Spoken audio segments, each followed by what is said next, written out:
Chair, for giving me an opportunity to speak on this topic of asymmetrical cyber warfare. Now, I have tried to keep the presentation more lively because after lunch session it becomes very difficult to actually stay alive in such a heavy topic like asymmetric warfare. So I'm going to run a couple of movies. I'm going to run a couple of pictures, images. So it's all flooded with images and movies rather than having more of text. But it would definitely convey what asymmetric means in this field of cyber warfare. If you see the first picture itself, it actually gives a lot about what it's asymmetric cyber warfare. If you look at the first picture on the right side, which shows a snake fighting a cobra fighting a mongoose, and invariably the mongoose wins in these kind of battles. So what you have to learn in this field of cyber warfare from these animals will also get reflected here when I talk about. Then the players, who are the players in this field, how do we try to legislate something which we do not have control of? How do we actually legitimize the weapon control when you don't have any licensing Raj, when you do not know what the weapons are, still try to control that. So all these things I am going to discuss in the subsequent slides, and how the asymmetry builds into this fifth domain of cyber, the domain of ether, where the boundaries do not matter, the individuals do not matter, the state does not matter. What matters is the human brain, and this is what I am going to reflect in today's session on asymmetric cyber warfare. Now, this slide actually demonstrates what are the tactics and instruments of dominance which have been, it had been practiced over ages together. The history is evident that these form of dominance in the historic battles have always been utilized, and cyber is not an exception. When it comes to false flag operations, I'm sure all of us are aware what is the false flag options.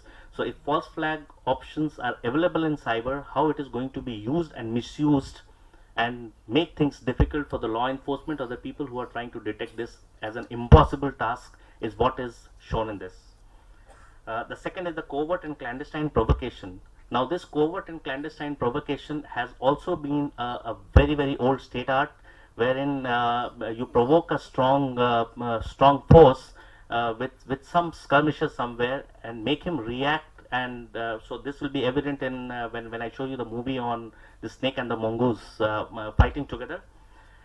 Then is use of intellectuals. Now this is the third very interesting part which has been used earlier. This use of intellectuals and religious leaders to construct intellectual and theological rationales for doing any kind of actions. Now this goes into the cultural and the religious realms, where such kind of features, the religious sentiments, this cultural heritage and things like that are going to be utilized for rationalizing your actions in the cyberspace. So that's what is going to be one of the front runner in the current next decade to come in. Then comes the control over institutions of learning and education, culture and politics. Again, this is a very interesting thing because the control on these things will actually regulate the way the learning goes in, and what is learned and what is not learned. That kind of paradigm will set in there.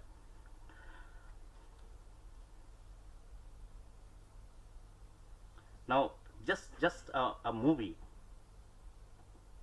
Oh, I'm sorry. This movie will not play.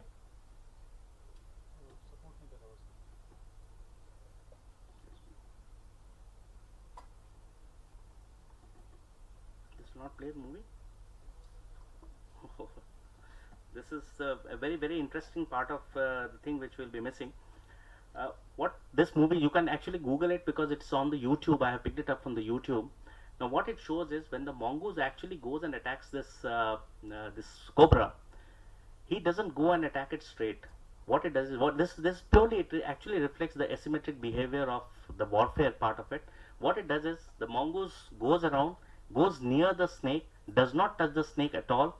He just goes and looks around here and there, just tries to give it an impression to the snake that he has not noticed the snake, and that is the way how he moves around. He goes circle round about this particular snake, and then snake actually raises its hood and tries to evaluate whether this mongoose has come to attack him, or it has not yet noticed him. In the meantime, what this mongoose is doing is going round and round this to actually measure the strike radius of his hood, how much he can strike. So he then goes near this snake, and when the snake actually puts his hood down, it measures that how much of distance this he has risen to and how much he can strike. So he is basically from a little distant. He is trying to measure his strike radius. Then he goes around and sees. First he takes a clockwise turn, and then he takes an anti-clockwise turn to see which side he is more swift, because you are likely to have a swifter action on one side and a less swifter action on the other side. Because in this, he is trying to actually find out what is the vulnerability in this particular snake, whether his left arm is strong or the right side is strong, where he is more inclined to actually hit.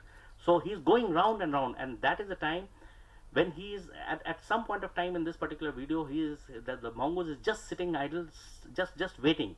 But at that time, you can see his paws actually grasping the land in such a way that he is actually ready to jump up. And that is the time when he excites the snake. That is what is provocation. He provokes the snake to actually hit him. When he is hitting, by that time he has already caught on to the land, and he jumps out. He just ejects out, and that is the time when he puts the hood down like this, because he is hitting. When he puts the hood down like this, he just sits on it. And that is what is all asymmetric all about. You have to use the power of the enemy to actually defeat him. That is what is asymmetry all about in this particular case. So what do we see in this particular thing? I'll just read it on from the text which I have written. There is a lot to learn about tactics of asymmetric war from this video.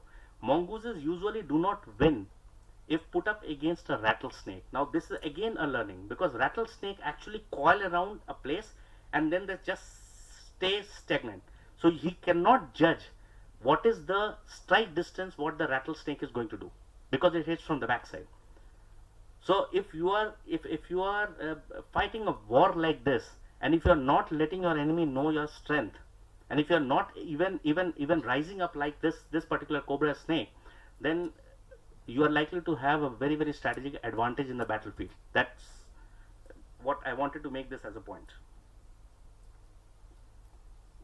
So mongoose gets to measure the strike radius. In case of cobra, they are limited by their size, slow mobility, and ability to raise up to strike, whereas the mongoose is fast, agile, flexible, adaptive, and the rest that the cobra and mamba, particularly due to their size, shape, mobility, and nature, cannot match unless the mongoose makes a mistake and gets hit by the snake. So that is what this slide, I'm sorry the video doesn't play, but this was an excellent video. You can have a look at the YouTube. I picked it up from the YouTube. Now, who are the players? This is what typically I have been actually speaking a lot of conferences and a lot of places where I say that if you look at the slide, it is a little confusing, because there are too many players actually shown here. So rise of hackers, the anonymous hackers, the organized groups, the unorganized groups, and many individuals, they form one ecosystem. And there is a yet another disconnected ecosystem which is known as our executive, legislature, and judiciary. Now the irony of the situation is that we try to control as legislature, executive, and judiciary certain aspects which we do not know what exactly it is all about. You are trying to legislate something, you are trying to put in place certain laws and rules and regulations, and you do not know exactly who are your clienteles. If somebody asks you that who are the hackers against whom you have actually written this, they are all unknown faces. You don't even know them. You don't know a hacker may be sitting just next door. You don't even know them. So the question of that how hackers are born and how hackers are actually generated in this entire ecosystem, and how do you actually take them in the mainstream, that would be a fundamental question for people to ponder upon. So today, if you talk about the governance, we are making rules. We are establishing mechanisms to operate and execute in this particular field, operate in this field, and we are also setting in judiciary, enabling them to actually take people to task in case of a breach of this cyber domain. But truly speaking, if you look at the entire ecosystem, none of the clienteles of this are actually approachable or anywhere in the the near future you are going to actually likely to catch them even. So what you catch is basically very low hanging kind of criminals, and not the core criminals who are there in the ground. Finishing. Okay, then again this video will also not play. Most of the time you see all the movies Die Hard onward, they are all revolving around kids. So what does it signify? Are there no adult people to play this game? No, it's not so. All these movies, if you look at it, Die Hard, Onward, The Hackers, this particular movie which I showed how to hack railway system and all that. These are all played by individuals. If you look at it, they are geeks. They are they are disgruntled lords who are actually doing these kind of things to take revenge and things like that. So how does this actually scenario develop? That is very interesting to actually think upon, rather than just isolating a hacker beat on a sideline and trying to fight them all across. Now the fundamental difference in the nature of war.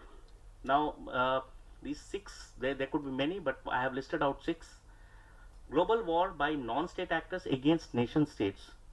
Now this is something very interesting, because you do not need large infrastructure to wage a battle against a nation state in this particular scenario. In cyber war, what you need is a good laptop and a good internet connection and a good human brain. That's what the brain with logic. That is what you need for actually waging a war against a nation state. So it is absolutely asymmetric to the core, because you don't need any infrastructure. You can sit in a village and do whatever you want to do with and play around with a nation state. So that's the first point. The second one is ability to use WMD. Now I have purposely used this word WMD, which is normally not used for cyber weapons and other things. But why I have used the WMD is because all the WMD based systems are normally interconnected systems, and they are all on networks somewhere or the other. And potentially upcoming hacker, or the person who aspires to be a hacker, he can accidentally trigger a lot of these kind of signals, which can be absolutely destructive. So I do not know how to control, but definitely a kind of a control would be required in this domain, and I'll come on to that next in the next slide. The third one is war with a cultural and social tag. This is already happening. We have seen the Jasmine Revolution and all that. They are all war against the social and the cultural tags. No identifiable center of gravity. Now, normally there is a fulcrum in any kind of a conventional battlefield. In these kind of battlefields, you don't have a fulcrum. It is actually a distributed battlefield wherein the battle can be raised, or the signatures of the war can be initiated from any part of the world. So detecting it in real time is going to be absolutely difficult. Then comes self-forming adaptable cells with devoid command and control. The old concept of command and control has actually given way.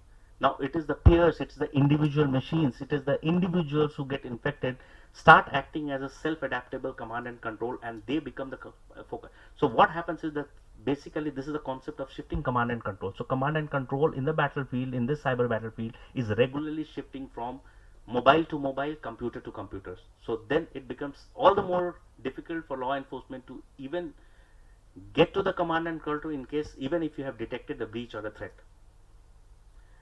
Then comes the psychological manipulations. Now this is something very interesting. I will not dwell much upon this particular thing, but psychological manipulations, media, I have coined this word media poisoning and depoisoning.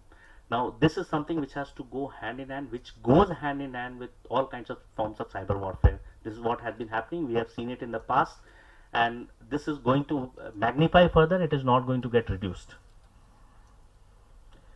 Threat actors, we all know. I'll skip this slide.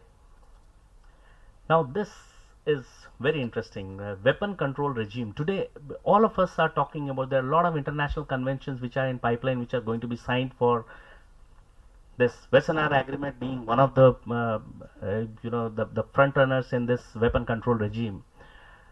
Now this practically I find it very difficult to I find it practically very difficult to control. This can only be controlled, which is not a very good measure, but it can be only controlled through deterrence. The question is that since it's an Asian conference, we can reflect it here. That the question is, do we again go into the regime of haves and have-nots, or do we have an open system wherein, uh, I mean, we are going to regulate this in that manner wherein everyone follows the same norms and it's not a question of haves and have-nots. So cyber weaponization program, again, the question comes to my mind, even if suppose I am given this responsibility to control this cyber weapon, imagine I am given this thing. Cyber weapons is not manufactured in a weapons depot or in a ordnance factory. It is manufactured in individual's laptop. Now the question is that these weapons, how are you going to identify on which laptop, on which individual, which country, which village, which locality is he located where he is creating a weapon? So cyber weapons are very difficult to consume, to control. This is what I look at it as a practical difficulty. You can sign a lot of regulations, you can sign a lot of conventions, you can sign rules, regulations, all kinds of things you can go in, but practically implementing it is going to be a major challenge for the globe all over. So then comes, so what is the prescription for us? I mean, how do you control such kind of behavior? Because just listing out the problems is not going to be the thing. See, this is for our foreign guests here. Let me tell you what it is. On the left hand side, what you are seeing is a cauliflower, and on the right hand side, what you are seeing is a truck which takes the cauliflower on our roads. So now the beauty of this truck is that none of the cauliflowers are actually tied with any of the strings. There is no string attached, and yet they do not fall even at high speeds. Now the question is why it doesn't fall. It doesn't fall because all the cauliflower flowers are all intertwined with each other. The moment they are intertwined, that means any one of these cauliflowers to actually come out and eject out of the system, the threshold level is very high. They are not going to come out. So the only solution which I look at it is, when you talk about integrating this cyber warriors or cyber security professionals together in a particular fourfold, you must integrate and tie them together and direct, coordinate, trust, control, and motivate these entire forces, because it's not about just creating skills in these individuals. It's also important to deploy them, motivate them, control them, direct them, and make them do something worthwhile so that they can earn their living, because they also have a place in the society and they need to be accepted as is various basis, because they have a role to play. And in order to manage this agile human resource, which normally we call it the black hat hackers, you need to actually work around converting these black hackers into white hackers. And this is where the both side of the coin is going to be very, very important. You can't only rely on one side of the coin that defense is the only side. I think offense and defense both have to go hand in hand, and that is where they need to find their place. So I'll conclude with this, and any questions we will answer I think at the last. Thank you.